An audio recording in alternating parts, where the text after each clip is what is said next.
خدا کے بہترین نام میں آپ سب دیکھنے اور سننے والے میرے تمام ناظرین کی سلامتی ہو. سلمان صاحب سوشل میڈیا نیٹ ورک کے ساتھ آپ کی خدمت میں حاضر ہوں. دو بڑی اہم خبریں ہیں. ایک تو فیصل آباد سے پاکستان تحریک انصاف کے بڑے رہنما ٹکٹ ہولڈر انہوں نے سیاست سے اور پاکستان تحریک انصاف کو چھوڑ دیا ہے.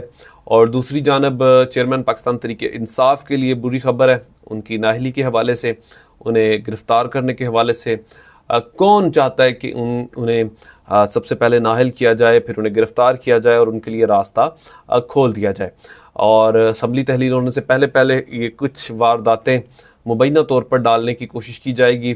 اور ہو سکتا ہے کہ اگر یہ آج سے 2 دن پہلے جب اتوار میں کہ روز سینٹ میں ایک بل پیش کیا گیا اور اسے منظور کرنے کی کوشش کی گئی, اگر وہ ہو جاتا تو شاید اس کے اوپر ابھی تک عمل درآمد بھی ہو جاتا.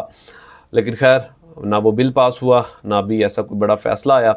لیکن اب آنے والے دنوں میں بہت کچھ تبدیل ہونے جا رہا ہے. 9 تاریخ تک کہا جا رہا ہے کہ اسمبلی تحلیل ہونے سے پہلے عمران خان صاحب کو توشہ خانہ اور القادر ٹرسٹ کیس کے حوالے سے ان میں سے کسی نہ کسی چکر میں ان کی نااہلی کو کنفرم کیا جائے اور انہیں گرفتار کیا جائے. ان کی گرفتاری کی جو سب سے بڑی وجہ ہے وہ اس وقت پاکستان کے بلکہ لندن کے آپ کہہ سکتے ہیں بڑے لیڈر جو ہیں وہ میاں محمد نواز شریف صاحب جو ہیں, ان کی خواہش ہے, جو کہا جا رہا ہے مبینہ طور پر, اس سے پہلے انہیں نااہل کیا جائے اور نااہل کرنے کے بعد ان کو اس دوڑ سے باہر نکالا جائے. اور باہر نکالنے کی جو سب سے بڑی وجہ یہی ہے کہ ان کے لیے راستہ کھل جائے. اور اس وقت اگر اسی صورتحال میں اگر الیکشن لڑا جاتا ہے تو شاید انہیں 50 سیٹیں جیتنا بھی ان کے لیے کافی مشکل ہے. کیونکہ چیئرمین پاکستان تحریک انصاف کی اگر مقبولیت کی بات کریں, قاسم کے ابا کی مقبولیت کی بات کریں, سلمان کے ابا کی مقبولیت کی بات کریں, تو یہ تمام جماعتیں مل کے بھی اس کا 50% بھی نہیں ہے. تو اس کا اندازہ انہیں ابا خوبی ہو چکا ہے. تو 5 تاریخ بڑی اہم ہوگی. 5 سے 6 تاریخ تک اگر عمران خان صاحب جس طریقے سے ان 16 مہینوں میں اپنے آپ کو بچاتے ہیں, اگر وہ اسی طرح ان 8-10 دنوں میں بھی کوئی ایسی حکمت عملی بناتے ہیں کہ جس سے وہ سروائیو کر سکیں, تو پھر انہیں کہہ سکتے ہیں کہ کوئی نہیں روک سکتا. تو پھر ان کے لیے بڑی مشکل ہو جائے گی. جو ابھی ان کو سہارا دے رہے ہیں, تو عمران خان صاحب کی جو حالیہ سروے بھی ہوئے, اس سے بھی ان بات کا اندازہ انہیں بھی ہو چکا ہے کہ اس وقت 70 سے +80 تک معاملات پہنچ چکے ہیں.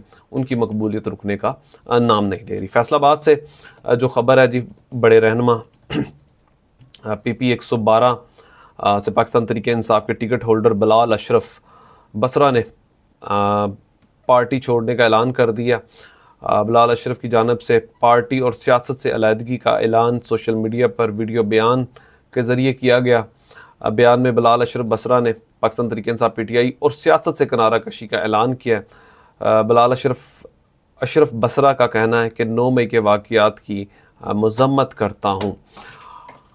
اور بہت سے لوگ اس وقت پاکستان تحریک انصاف کو چھوڑ چکے ہیں, اور عمران خان صاحب نے صرف جو چھوڑنے والے جو لوگ چھوڑ کے گئے ان میں سے 1% لوگ وہ ہیں جنہوں نے پارٹی کے ساتھ ساتھ سیاست سے بھی کنارہ کیا ہے, انہیں واپس آنے کا موقع دینے کا سوچا ہے. اور اس کے اوپر اندرون خانہ میٹنگز میں بھی وہ بات کرتے ہیں. ظاہر ہے کہ ہر انسان تو سروائیو نہیں کر سکتا, بہت سارے لوگوں کو بہت ساری مجبوریاں بھی ہوتی ہیں. تو عمران خان صاحب کو اس بات کا بخوبی اندازہ ہے کہ بہت سارے لوگ جو ہیں وہ اس طریقے سے سروائیو نہیں کر سکتے. اگر وہ اس کے ساتھ ساتھ اگر سیاست کو بھی چھوڑ جاتے ہیں تو پھر ان کے لیے چانسز, اگر وہ کسی اور پارٹی کو جوائن کر لیتے ہیں تو پھر اس کے اوپر وہ کمپرومائز نہیں کریں گے.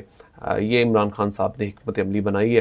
اور یہ لوگ جو سیاست کو اور PTI کو چھوڑ رہے ہیں تو کل کو وہ ان کے اوپر نظر ثانی ضرور کریں گے. اپنا خیال رکھیے گا. اپنے اس چینل کا بھی خدا حافظ.